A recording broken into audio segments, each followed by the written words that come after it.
I'm the Director of Children's Ministry at UUC Phoenix.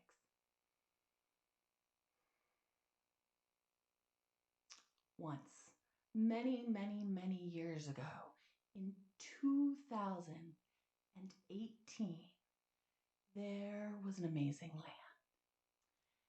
This land was full of celebrations, of dancing, of parties, theater, children playing in the playground, all sorts of beautiful things. Can you imagine? This land also had its struggles. There were people who didn't have enough to eat. There were people who had a hard time finding a house. There were people whose homes weren't safe. There were people who couldn't find work to do that they loved. And sometimes if they did find work, it wasn't good. But it was still a beautiful land. It's warm and sunny, and sometimes there were huge storms that would come in and out. It was an amazing place. And people really did love their lives. They found all sorts of different things to do, and just like for us today, there were farmers, there were nurses, there were people who worked in churches, there were people who wrote, people who worked on computers, people who built things.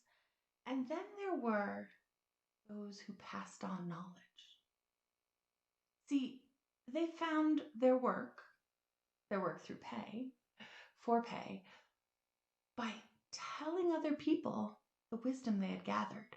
And some of them gathered a lot of wisdom about one thing and passed that knowledge on. And some of them learned a lot about a lot of different things and helped people understand sort of an overview of how to be a person.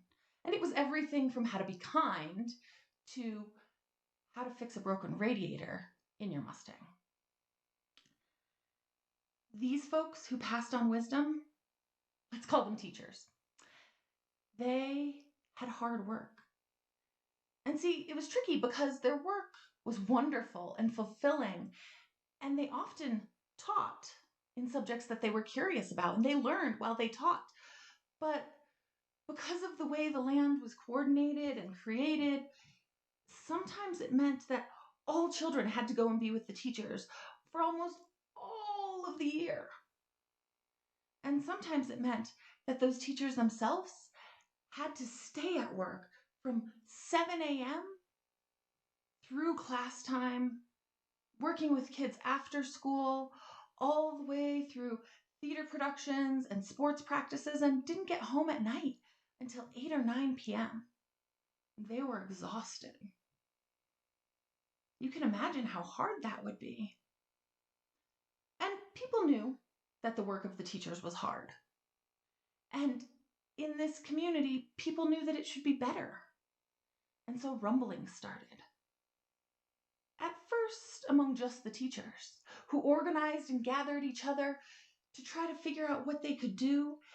And then they started talking to their family and their friends to figure out how could it be that the people in charge of passing on knowledge were too tired, sometimes too poor, and often too hungry, and needed to pee way too bad to learn more themselves. So those teachers all got back together, had a big conversation, and came up with a plan. And their plan was a good one. They were going to help remind everyone how important their work was. But most importantly, they were going to tell the leaders of the land that something needed to change, and it needed to change big. But you see, they couldn't do it on their own. So they called their community to them, and it was amazing to see what people did. The teachers themselves would gather outside the schools in early morning, holding signs, giving people information, handing out flyers and saying, "Did you know this? Did you know that this is what our work looks like? Did you know that this is what our expectations are? And did you know that you can help make a change?" And there were so many different ways that people helped.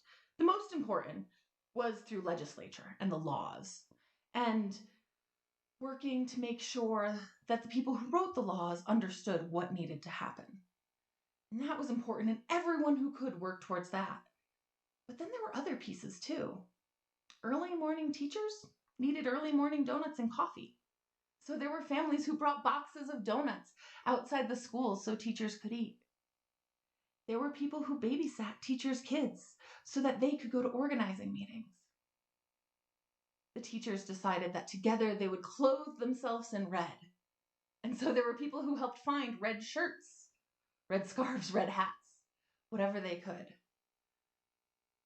And people began to wear red themselves because that color became the color of, we're in this together.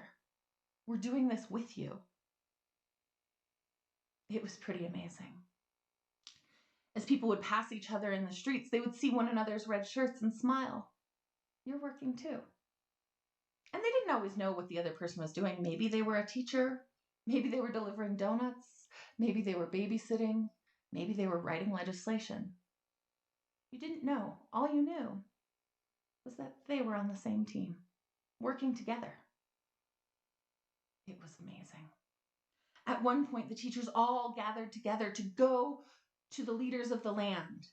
They went and stayed on the lawn of the great buildings, a huge, huge gathering of people with music from the band teachers, of course, history lessons from the history lessons, of course, and lots of drama, but also amazing group projects.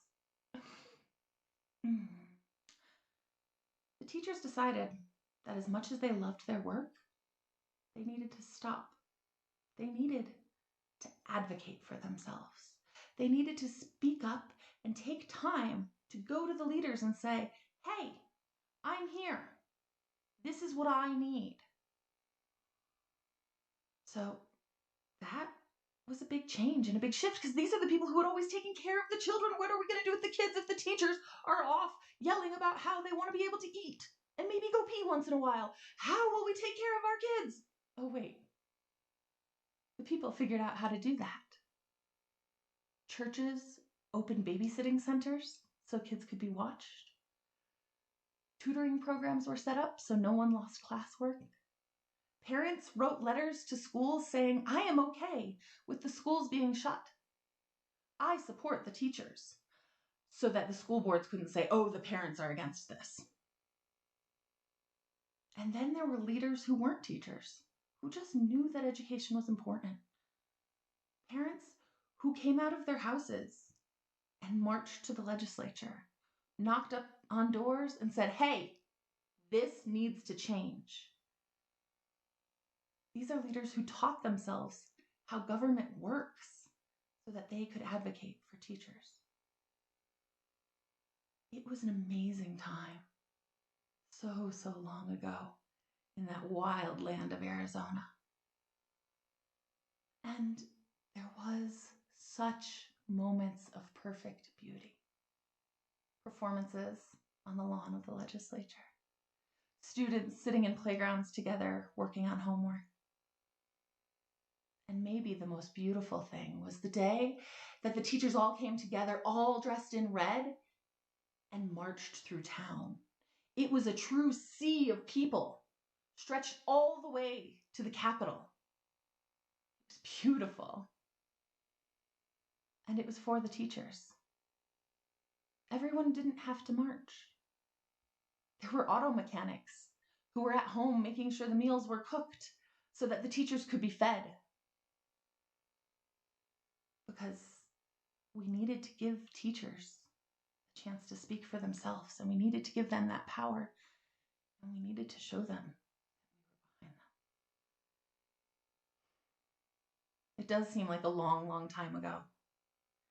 And it also feels like a lot hasn't changed when it comes to the way teachers' jobs are shaped, especially during pandemic when we saw teachers forced to teach online, when we saw them having to completely change their curriculum and also how they taught in the middle of the year, and to wait on tenterhooks and see what the next year would bring.